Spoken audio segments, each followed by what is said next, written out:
माला के बिना अगर नाम जप होता हो तो माला की ज़रूरत नहीं है, परंतु माला के बिना भूल यदि ज़्यादा होती है तो माला ज़रूर रखनी चाहिए।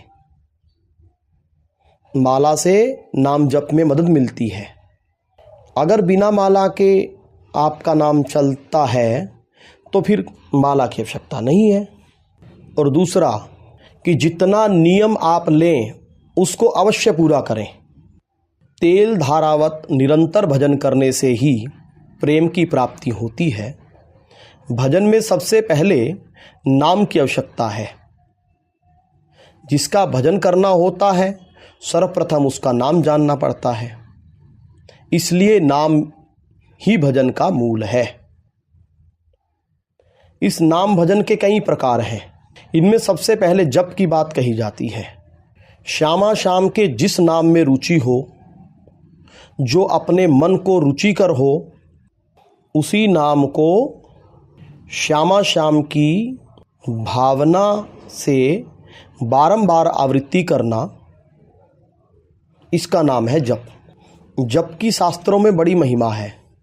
जप को यज्ञ माना गया है और गीता जी में भगवान के इस कथन से कि यज्ञानाम जप यज्ञो अस्मि, अर्थात यज्ञों में मैं जप यज्ञ हूँ, तो इससे जप का महत्व बहुत ही बढ़ गया है। जप के 3 प्रकार होते हैं, साधारण, उपांशु और मानस। इसमें पूर्व से उत्तर 10 गुना अधिक फलदायक है। जो फल साधारण जप के 1000 मंत्रों से होता है, वही फल उपांशु जप के 100 मंत्रों से और मानस जप के 1 मंत्र से हो जाता है। जो जप बोल करके किया जाए, बेखरी वाणी से किया जाए, उसे साधारण जप कहते हैं, परंतु यह कीर्तन से अलग है। और जिसमें जिह्वा और ओष्ठ तो हिलते हैं परंतु शब्द अंदर ही रहता है, वह उपांशु जप कहलाता है। और जिसमें न जिह्वा हिलती है न होठ हिलते हैं, जो मन ही मन में किया जाता है, उसे मानसिक कहते हैं, मानसिक जप कहते हैं। उच्च स्वर से उपांशु उत्तम है और उपांशु से मानसिक उत्तम है। यह जप की विधि है। कोई सा भी मंत्र क्यों ना हो, यह विधि सबके लिए एक सी है। अब जप के लिए कुछ युक्तियां हैं, जैसे श्वास के द्वारा जप करना, नाड़ी से जप करना, नाम अक्षरों की मन में भावना करते हुए बार बार जप करना और श्री मूर्ति की भावना करके उस पर नाम अक्षरों की गहनों की तरह भावना करना और उनकी आवृत्ति करना। अन्य भी अनेक प्रकार के भेद हैं, इन 4 को आप समझ लीजिए। पहला है श्वास के साथ जप करना। इसमें श्वास की गति की ओर लक्ष्य रखना होता है। श्वास खींचा, श्वास छोड़ा, तो जो जैसे श्वास खींचा रा, श्वास छोड़ा धा, ऐसी भावना करो कि मेरी श्वास के साथ ये नाम उच्चारण हो रहा है। ऐसी भावना करो और साथ में ही नाम भी उच्चारण करते रहो, राधा राधा। इस प्रकार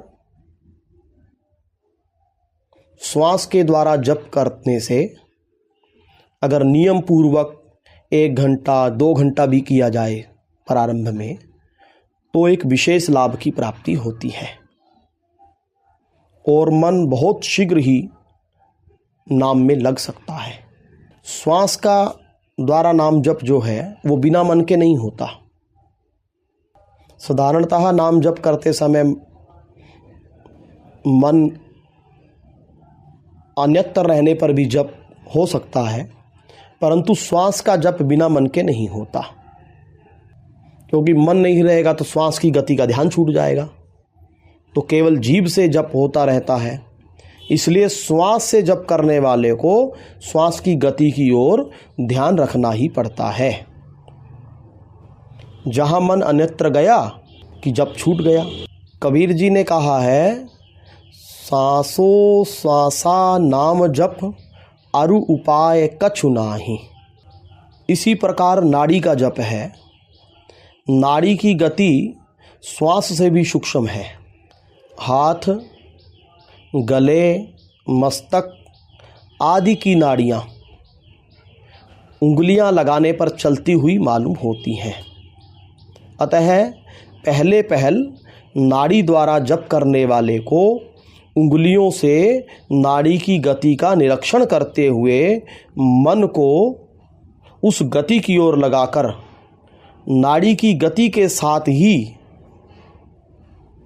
उसके प्रत्येक ठप्पे पर नाम की भावना करनी चाहिए और इस प्रकार 1-2 घंटा नियम पूर्वक कम से कम करना चाहिए।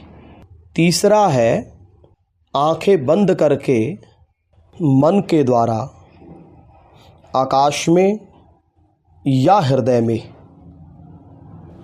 मंत्र के अक्षरों की भावना करना और मन से ही बार बार उनको पढ़ते जाना। साथ ही जीभ का प्रयोग भी कर सकते हैं। अगर गिनती करनी हो तो हाथ में माला रखें। इसे ही नामाकार वृत्ति भी बोलते हैं। मंत्राकार, अगर मंत्र करो तो मंत्राकार वृत्ति बोला जाता है। चौथा है, जो हमारे इष्ट हैं श्यामा श्याम, उनकी मन के अनुसार भावना करना और मन से ही नाम के अक्षरों की माला, मुकुट, नूपुर, करधनी, जो भी उनके आभूषण इत्यादि हैं वो बना करके उनको पहनाना नाम अक्षरों के द्वारा। तो इस प्रकार ये 4 उपाय हैं।